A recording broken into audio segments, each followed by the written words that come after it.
En el vídeo anterior vimos que al calcular la curva de regresión lineal es una cuestión puramente de cálculo, de minimización de una función. Vamos ahora a ver las cuestiones estadísticas asociadas. Vamos a seguir con el mismo ejemplo que usamos en el vídeo anterior. Tenemos una resistencia, le metemos un voltaje y medimos la intensidad. Medimos una vez, tenemos estos puntos y esta es la recta de regresión que calculamos. Tomamos unas segundas medidas y calculamos una segunda recta de regresión. Y ahora unas terceras medidas y una cuarta. Vemos que tenemos 4 rectas de regresión diferentes, porque cada muestra nos da la suya. Para hacernos una idea de hasta dónde puede llegar esta variabilidad, hacemos 1000 medidas y obtenemos todo esto.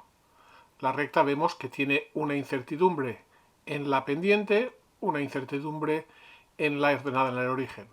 Calcular la recta o calcular la curva correspondiente, eso es puro cálculo.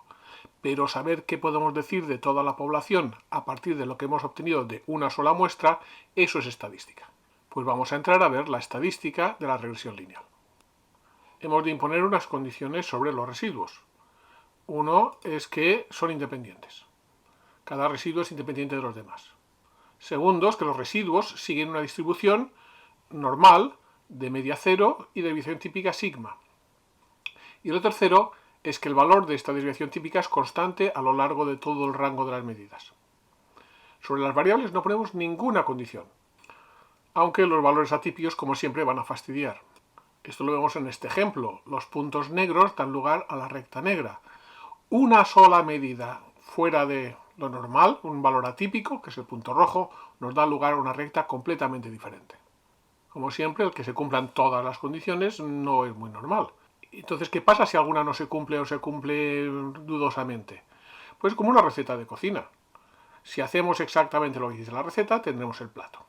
Si nos pide 100 gramos de tomate y ponemos 80, pues tendremos algo parecido. Pero si en vez de tomate ponemos pimiento, en vez de alubias ponemos arroz, pues tenemos una cosa completamente distinta. Pues aquí lo mismo. Si se cumplen exactamente las condiciones, lo que tendremos serán los intervalos de confianza, los p-valores que veremos. Si se incumple un poquito, pues tendremos algo parecido. Y si se incumple mucho, pues tendremos unos números, pero que ya no serán ni intervalos de confianza, ni p-valores, ni nada.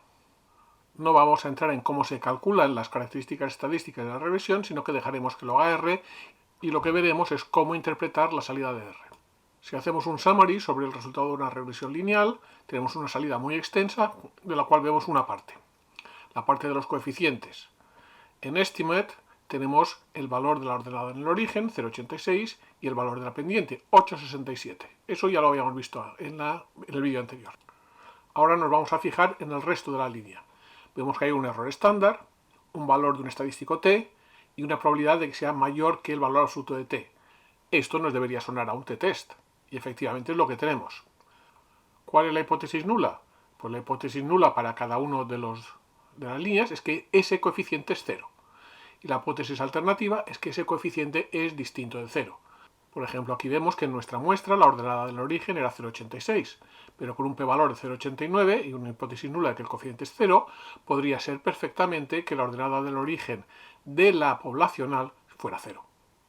Otro uso que nos puede dar este p-valor, por ejemplo, es si en este ejemplo, que veíamos claramente que era una recta, pero no estábamos muy seguros que a lo mejor pudiera ser tuviera una componente cuadrática.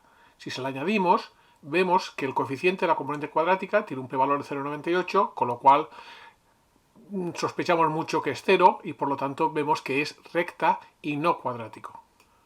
El segundo valor en el que nos fijamos es la coeficiente de correlación R cuadrado, que vemos aquí que es 0,984.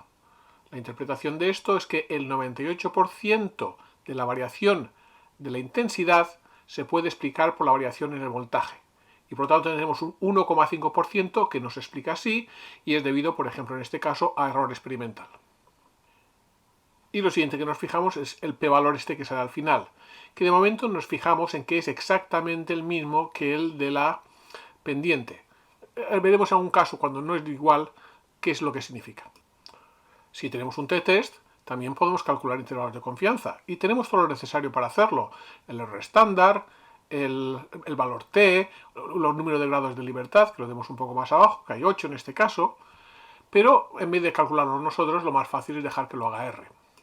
Y eso lo hace con la función confint, Hacemos confint sobre el resultado de la regresión y vemos que el intervalo de confianza de la ordenada de origen es entre menos 13 y 15 y la pendiente va entre 7,8 y 9,5.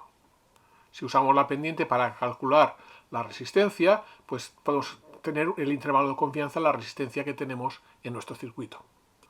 Vamos con un segundo ejemplo en que tenemos la altura de niños y el peso de niños, el peso en función de la altura.